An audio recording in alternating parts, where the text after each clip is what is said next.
Hello everyone, this is Evergreen Design. Today we're going to look at basically setting up Photoshop. This is the beginning of a new series just to show you how to do basic things to get started. This is really for the very beginners, if that makes sense. Uh, this is more of a casual series. It's not like the 1 minute series where we're really trying to remind you of something very quickly. This is quite different. So let's get started. You have Photoshop open. You've installed it. You have it open.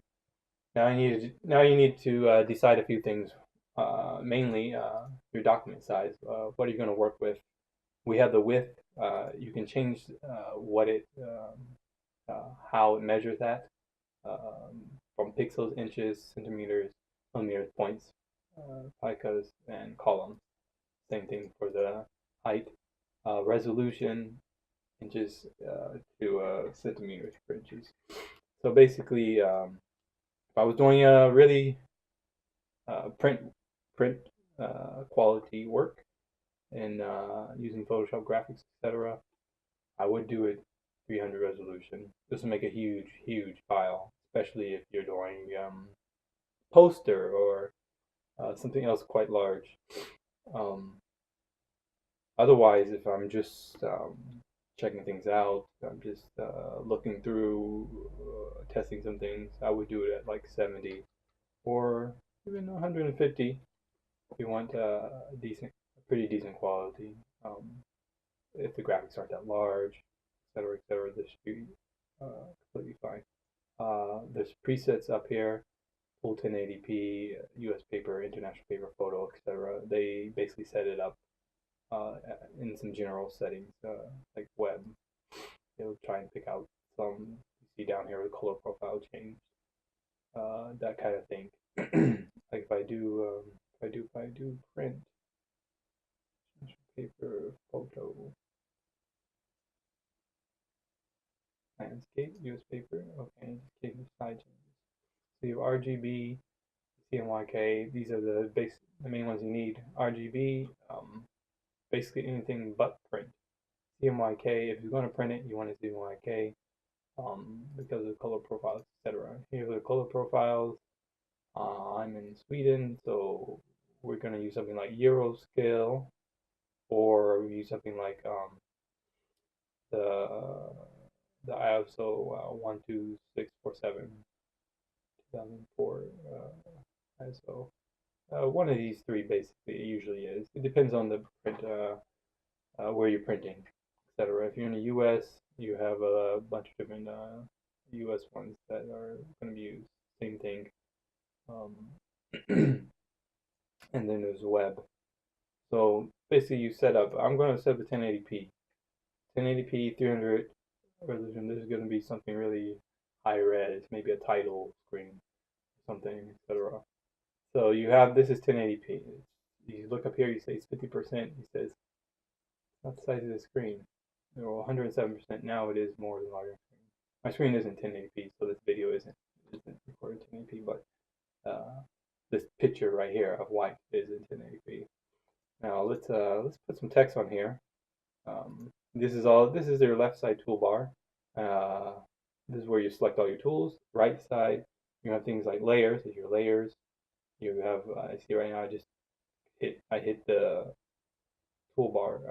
I hit the text tool, type tool, and I clicked it. So now it added in. It's there. You just cannot see it because it's nothing typed. If I go ahead and go like this, type, oops. Good time to show when you click on any of these, the tools up here change also. So go back, you see it's changed now. It's things like a line, but it's not selected, so they're not highlighted. If I change to gradient tool, it gives you different options. This is just something to be aware of. If you use any programs at all, you should be somewhat aware of that. So up here at the top is where I can get to the color. It was drawn white. That's why nothing happened. So I'm going to change it to black. Now I'm going to uh, type tool, enter. There you go. Font. Now let's see. You can to double click, I should say, and go up here and you can change all the settings. If you want an actual dialog box with more detail, click on this little thing here that'll open it up. Here is where you're going to warp text. Click on that if you want to do bending, etc., arch, etc., stuff like that. There's a whole bunch of options. Kind of thing you go through on your own. Maybe we'll cover it another day. See, I want to center it. I want to pick a nicer font. Now I just selected it and now I'm using the mouse wheel. You can also click on this and just scroll through it, but sometimes it's just nice to see what fonts you have and choose one that you think fits. Dun, dun, dun, dun, dun, dun, dun.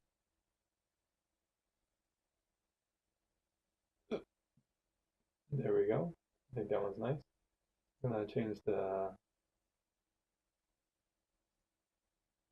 font to something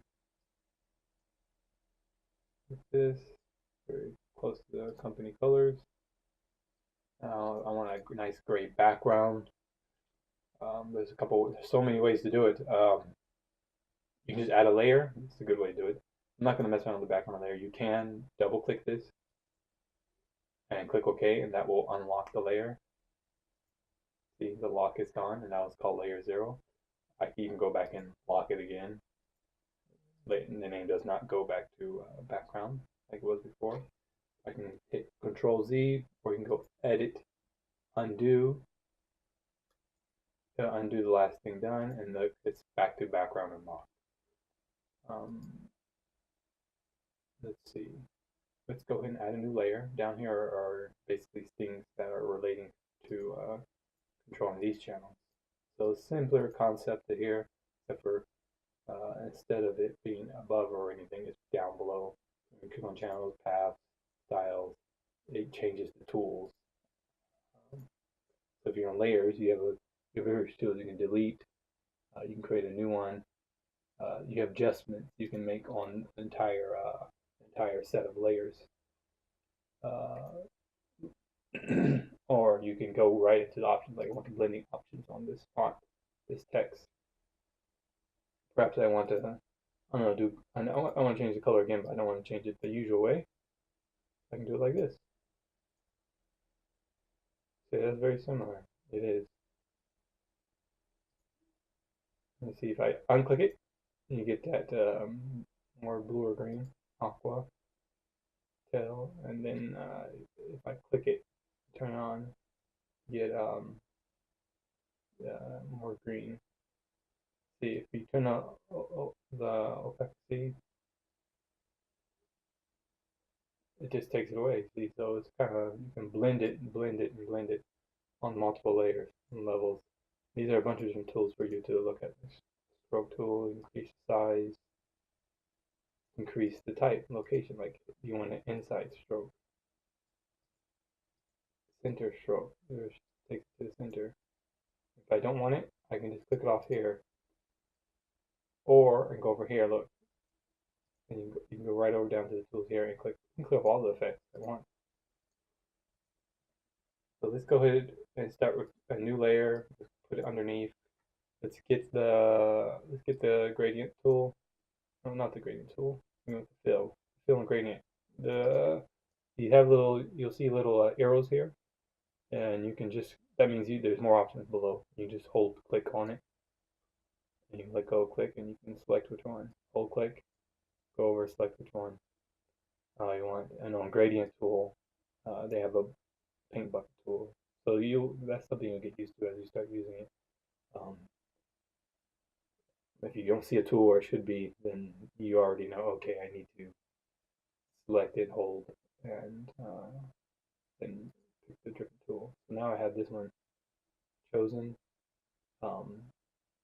I can just basically, whichever the foreground color is, I can put it on this layer. So this layer is behind the text. So if I switch this, there's a little quick switcher, make it black, it makes that layer black. I can turn off that layer here and we'll expose the white background below it. So that's how basically this stuff works. Double click this. Do I need to double click? No, you don't need to double click. You just single click it, and you can choose the color you want. I'm gonna choose gray. There you go. There's tons and tons and tons of other stuff, but I don't want to make this too long for the first video. We're going to go through a bunch of different things. I'm going to go through mockup files. I'm going to go through creating, modifying fonts. I'm going to go through um, basic things that I want people to really get a grasp of and understand and learn. So we'll go over that over the next couple of months. Let me go ahead and change this a little bit.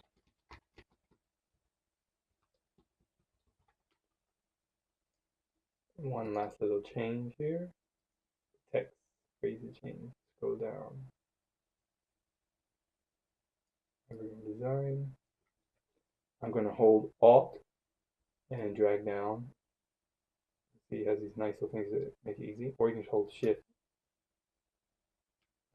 as you're dragging down, and it'll kind of lock it. Even if I'm moving left and right, you can see. If I let go of Shift, very useful. Because I want the same font and color.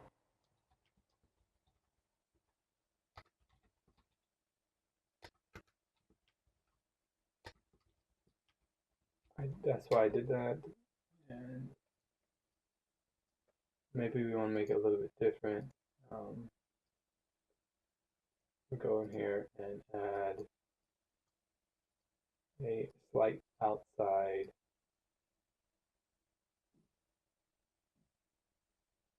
stroke. And did I spell beginner? Begin. No, I didn't. That's my feeling. Begin.